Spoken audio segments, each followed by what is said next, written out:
গতকালকে পরিস্থিতি কিছুটা কঠিন ছিল, তবে আজকে মোটামুটি পরিস্থিতি উন্নতির দিকে আছে এবং চিহ্নিত করা গেছে যে কারা এই সমস্যাটাকে উস্কে দিচ্ছে এবং বহিরাগত কারা আসছে। সেই জায়গা থেকে শ্রমিকরাও যথেষ্ট সতর্ক অবস্থানে আছেন। সেই জায়গা থেকে আমরা আশা করি যে আগামী 2-1 দিনের মধ্যে পরিস্থিতি স্বাভাবিক হয়ে আসবে। মালিকরা কি জানিয়েছেন?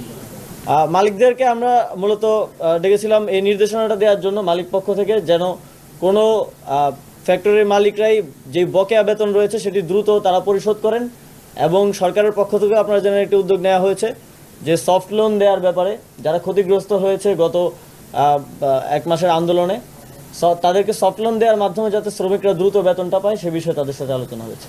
মাননীয় উপদেষ্টা, আমার একটা প্রশ্ন আছে, সেটি হচ্ছে আমাদের শ্রম আইন আছে, আপনি এটা নিশ্চয়ই জানেন, কিন্তু সেই শ্রম আইনটা শুধুমাত্র কাগজে কলমেই আছে, সেটা কোনো বাস্তবায়ন আলটিমেটলি নাই প্রতিষ্ঠানগুলোতে। এই কারণেই প্রতি বছরই আমরা দেখি ঈদের আগে এই যে গার্মেন্টসে শ্রমিকদের অসন্তোষ, বিক্ষোভ, বেতনের জন্য, বোনাসের জন্য। তো আপনারা সেই, যেহেতু আপনারা অন্তর্বর্তীকালীন সরকার হিসেবে এসেছেন, আপনাদের কাছে চাওয়া অনেক, সেই শ্রম আইনটা কিভাবে বাস্তবায়ন করা যায় সেই বিষয়ে আপনারা কার্যকর পদক্ষেপ নেবেন? আমরা খুব অল্প সময় হয়েছে দায়িত্ব নিয়েছি।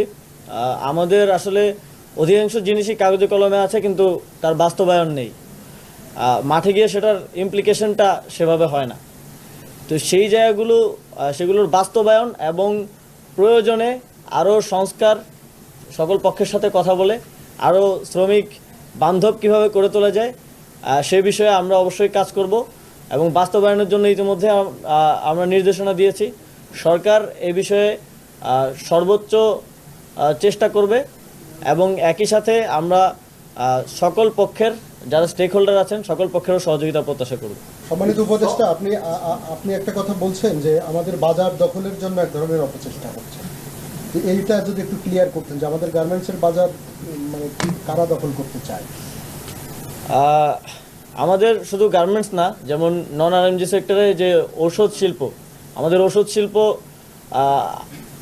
ঈর্ষণীয়ভাবেই ভালো করেছে বিগত বছরগুলোতে এবং ওষুধে আমরা মোটামুটি স্বয়ংসম্পূর্ণ এবং আমরা বিদেশেও রপ্তানি করছি। আমরা দেখেছি গত 50 বছরে কখনো সেখানে কোনো আনরেস্ট হয়নি, কারণ বেশিরভাগ ওষুধ কোম্পানিগুলো ওয়ার্ল্ড স্ট্যান্ডার্ডেও তারা টপ 10-এর মধ্যে আসে আমাদের। তো তারা সব ধরনের স্ট্যান্ডার্ড মেনে চলে এবং শ্রমিকদের বেতন ভাতা দিয়ে নিয়ে সেখানে কখনো কোনো আনরেস্ট হয়নি।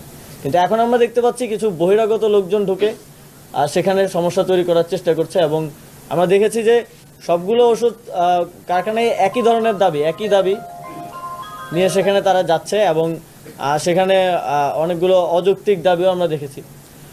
তো কিছু ওষুধ শিল্প এবং গার্মেন্টস সেক্টরে বাংলাদেশ যেই উন্নতিটা করেছে এবং বাংলাদেশের অর্থনীতিকে সচল রাখার এবং অর্থনৈতিক উন্নতি করার যেই একটি গুরুত্বপূর্ণ জায়গা, সেটা নিয়ে অনেকেরই ঈর্ষা আছে এবং অনেকেরই সেই বাজার দখলের প্রয়াস এর আগেও আপনারা দেখেছেন। এবং এখানে যদি পরিস্থিতিকে আমাদের যারা ক্রেতা আছে দেশের বাইরে তাদের কাছে তুলে ধরা যায় যে এখানে পরিস্থিতি ভালো না, সেক্ষেত্রে সেটা তাদের জন্যই আসলে পথ তৈরি করে দেয়।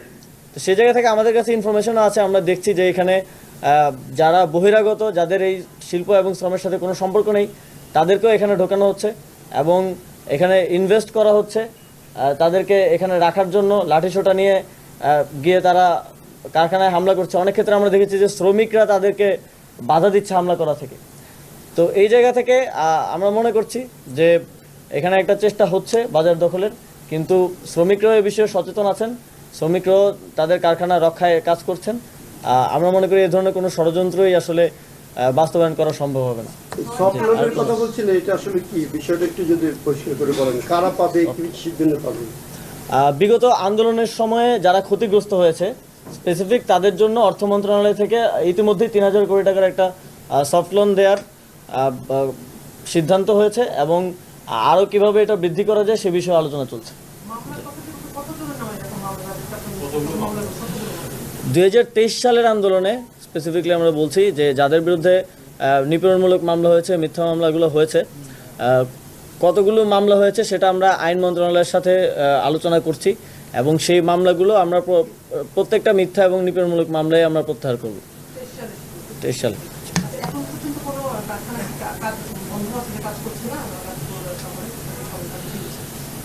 সবাই ফেরেনি, অনেকগুলো কারখানাই বন্ধ আছে এবং আরও অনেকগুলো কারখানাতেই আনরেস্ট আছে কিছু পর্যায়ে।